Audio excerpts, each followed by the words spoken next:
প্রিয় বন্ধুরা, কবুতর একটি অত্যন্ত নিরীহ এবং সুন্দর পাখি, কিন্তু আপনি কি জানেন যে করবলার তপ্ত মাঠে একটি সাদা কবুতরও ইমাম হুসাইন আলাইহিসসালামের খেদমতে হাজির হয়েছিল?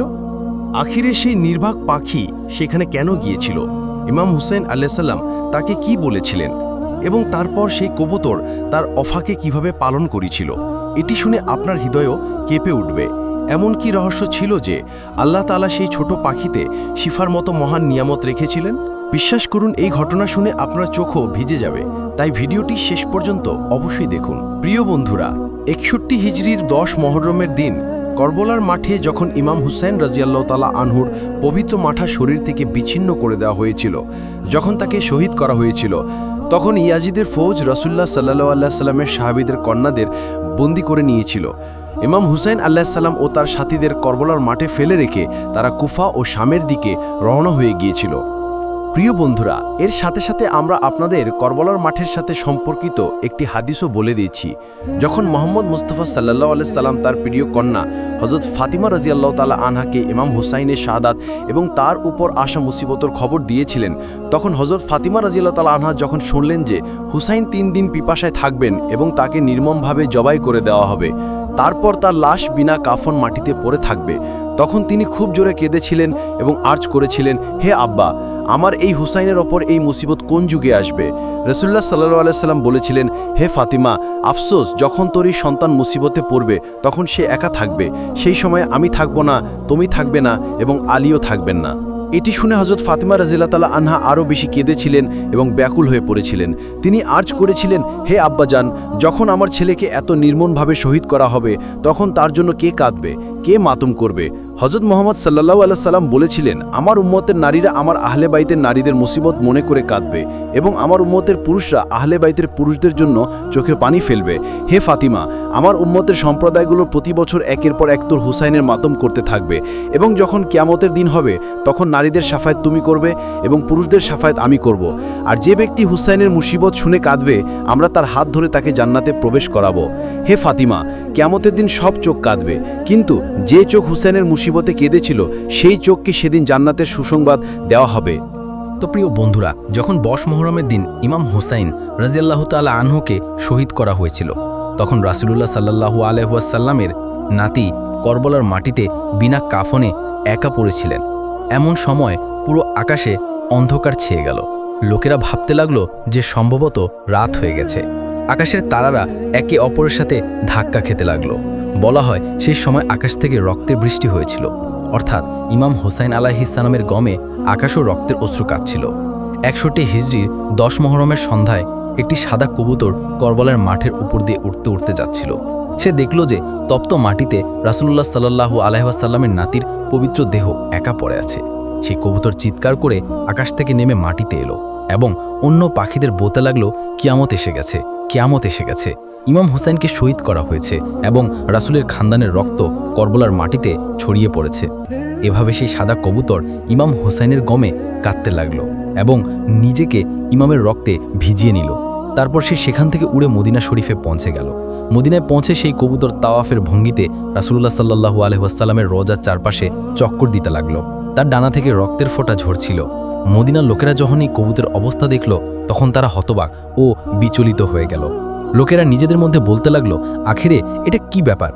কয়েকদিন পর যখন মদিনাবাসী ইমাম হুসাইনের শাহাদতের খবর পেল, তখন তারা বুঝতে পারল যে সবার আগে জাহিরি তৌরে ইমাম হুসাইন আলাইহিস সালামের শাহাদতের খবর রাসূলের দরগাহে পৌঁছে দেওয়ার জন্য এই সাদা কবুতরই হাজির হয়েছিল। এই কারণে বুজুর্গরা বলেছেন যে দুনিয়ায় যে সাদা রঙের কবুতর আছে তারা সেই কবুতরেরই বংশধর, এবং এই কারণে আল্লাহ তাআলা এই সাদা কবুতরদের মধ্যে শিফা ও বরকত রেখেছেন। প্রিয় বন্ধুরা, ইতিহাসে লেখা আছে যে মদিনার বাইরে একটি গ্রামে সায়াম নামের একটি ইহুদি বাস করত। তার একটি কন্যা ছিল যে বাহ্যিকভাবে খুব সুন্দরী ও নেক মনে হতো, কিন্তু হঠাৎ তাকে এমন এক অদ্ভুত রোগে আক্রান্ত করল যার ফলে তার 2 হাত, 2 পা এবং চোখ কাজ করা বন্ধ করে দিল। সে অন্ধ, পঙ্গু ও অসহায় হয়ে গেল। তার এই অবস্থা দেখে মহল্লা ও আশপাশের লোকেরা তাকে ঘৃণার দৃষ্টিতে দেখতে লাগলো। তাদের ভয় ছিল যে এই রোগ হয়তো আমাদের মধ্যেও ছড়িয়ে পড়তে পারে। যখন সে ইহুদি দেখল যে সবাই তার মেয়েকে ঘৃণার দৃষ্টিতে দেখছে, তখন সে বিরক্ত হয়ে তার মেয়েকে নিয়ে গ্রাম থেকে বেরিয়ে গেল। সে দূরে একটি বাগানে গিয়ে বসবাস শুরু করল। এখন সে ইহুদি দিনভর শহরে কাজ করত এবং সন্ধ্যায় সেই বাগানে তার মেয়ের কাছে ফিরে আসত। একদিন এমন ঘটল যে সে ইহুদি তার কাজে এত ব্যস্ত হয়ে পড়ল যে সে সন্ধ্যায় বাগানে তার মেয়ের কাছে ফিরে আসতে পারল না। যখন সেই অন্ধ মেয়ে সন্ধ্যা পর্যন্ত তার বাবার জন্য অপেক্ষা করল এবং সে এলো না, তখন সেই মেয়ে পড়ে ঠক্কর খেয়ে টেনে টুনে একটি গাছের নিচে পৌঁছে গেল এবং জোরে জোরে কাঁদতে লাগল। সে পুরো রাত সেই গাছের নিচে কাটিয়ে দিল। যখন ভোর হলো তখন সেই মেয়ে অনুভব করল যে তার কাছেই একটি অন্য গাছে কোনো পাখির কান্না ভরা আওয়াজ আসছে। সেই আওয়াজে এত দুঃখ ছিল যে সেই মেয়ে নিজেকে থামাতে পারল না এবং ঘষ্টতে ঘষ্টতে সেই অন্য গাছের কাছে পৌঁছে গেল। যদিও সেই মেয়ে দেখতে পারত না, তবুও সে মাথা তুলে সেই পাখির দিকে তাকানোর চেষ্টা করল। তখন হঠাৎ সেই কবুতরের ডানা থেকে রক্তের একটি ফোঁটা তার ডান চোখে পড়ল। যেই রক্ত পড়ল, ইমাম হুসাইন আলাইহিস সালামের রক্তের বরকতে তার চোখে আলো এলো। এখন সে সেই চোখ দিয়ে দেখতে পারল। তারপর আরেকটি ফোঁটা তার বাঁ চোখে পড়ল এবং সেই চোখেও আলো এলো। এটি দেখে সে খুব অবাক হলো এবং গাছের উপর তাকাতে লাগল। সে দেখল যে রক্তে মাখা একটি সাদা কবুতর সেই গাছে বসে আছে। সে সেই কবুতরের দিকে তাকিয়েই ছিল যে রক্তের আরও কিছু ফোঁটা তার শরীরে পড়ল। ইমাম হুসাইনের রক্তের বরকতে সেই মেয়ের সব রোগ শেষ হয়ে গেল। এখন সেই মেয়ে এমন হয়ে গেল যেন তার কখনো কোনো রোগ ছিলই না। তারপর সেই মেয়ে খুশিতে উঠে তার বাবার খোঁজে বেরিয়ে পড়ল। সে বাগান থেকে বেরুতেই সামনে থেকে তার বাবা সেই ইহুদি আসতে দেখা গেল। সেই ইহুদি তার মেয়ের কাছে এলো, কিন্তু সে তার নিজের মেয়েকে চিনতে পারল না। সে মেয়েটিকে অপরিচিত ভেবে জিজ্ঞাসা করল, হে মেয়ে, তুমি কে, আর এই বাগানে কি করছো? আমি আমার একটি অসুস্থ মেয়েকে এই বাগানে রেখে গিয়েছিলাম। তার কোনো খবর কি তুমি জানো? কারণ যেখানে আমি তাকে রেখেছিলাম সেখানে সে এখন নেই। এটি শুনে মেয়েটি খুশিতে কাঁদতে লাগল। সে বলল, আব্বা, আপনি কি আমাকে চিনতে পারেননি? আমি আপনার সেই অসুস্থ মেয়ে যাকে আপনি এই বাগানে রেখে গিয়েছিলেন। এটি শুনে সেই ইহুদি হতবাক হয়ে গেল। তাকে এত খুশি হলো যে তার চোখ থেকেও খুশির অশ্রু ঝরতে লাগলো। সে তার মেয়ের কাছে জিজ্ঞাসা করল, বেটি, এটা কিভাবে সম্ভব হলো? তোর এই রোগ কিভাবে সেরে গেল? তুই আবার কিভাবে দেখতে পেলি? মেয়েটি তার আব্বাকে পুরো ঘটনা শুনিয়ে দিল এবং তাকে সেই গাছের নিচে নিয়ে গেল যেখানে সেই কবুতর তখনও বসেছিল, যে ইমাম হুসাইন আলাইহিস সালামের রক্তে লিপ্ত ছিল। সেই কবুতর তখনও সেই গাছের ডালে বসেছিল এবং দুঃখ ভরা আভাজে কাঁদছিল। সেই ইহুদি সেই কবুতরের দিকে তাকিয়ে বলল, হে মুবারক পাখি, তোর এই দুঃখ ভরা চিৎকারের পেছনে আখিরে কি রহস্য আছে এবং তোর ডানা থেকে ঝরাই মুবারক রক্ত কার, যাতে আল্লাহ এত বড় বরকত ও শিফা রেখেছেন? তারপর যেভাবে হোক সেই ইহুদি এই পাখি সম্পর্কে তথ্য সংগ্রহ করল।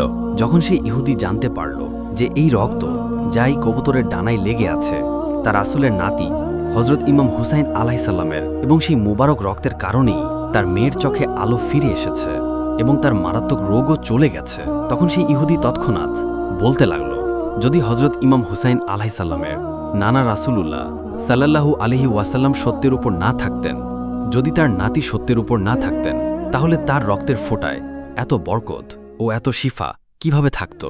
যদি তিনি মিথ্যাবাদী হতেন, তাহলে একটি অন্ধ অসহায় মেয়ে এমন অলৌকিক শিফা কিভাবে পেত?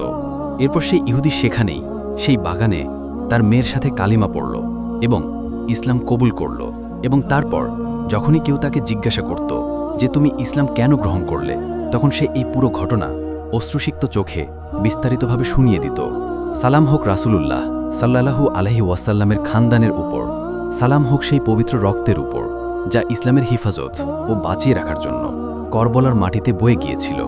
প্রিয় বন্ধুরা, আপনাদের এই কথা জানিয়ে রাখি যে এই ঘটনা কুরআন বা হাদিসে লিপিবদ্ধ নয়, বরং এটি একটি জনপ্রিয় রেওয়ায়াত যা ইমাম হুসাইন আলাইহিস সালামের প্রতি মহব্বত ও আকীদার ইজহার হিসেবে বলা হয়। আমাদের উদ্দেশ্য এটিকে ইতিহাস হিসেবে না, বরং হুসাইনের প্রতি মহব্বতের ঝাঁজবার হিসেবে উপস্থাপন করা। শুকরিয়া। প্রিয় বন্ধুরা, যদি আপনারা আমার ভিডিও পছন্দ করে থাকেন তাহলে আমার ভিডিওটি লাইক করুন এবং আমার চ্যানেলটি সাবস্ক্রাইব